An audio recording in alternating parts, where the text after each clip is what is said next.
बुद्धाचं तत्वज्ञान आहे आणि बुद्धाच्या तत्वज्ञानाची संहिता ही माणसाला जीवन जगणारी संहिता शिकवलेली आहे.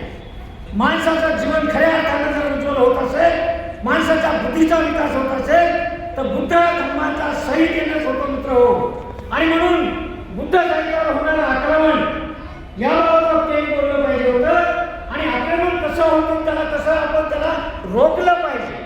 आमच्या सगळ्या साहित्यिकांना, आमच्या सगळ्या पूजनीय भिक्खूंना माझं नम्र विनंती आहे, मोठा नाही, मी त्यांना सूचनाही करू शकत नाही, पण त्यांनी या आक्रमणाला कसं रोखलं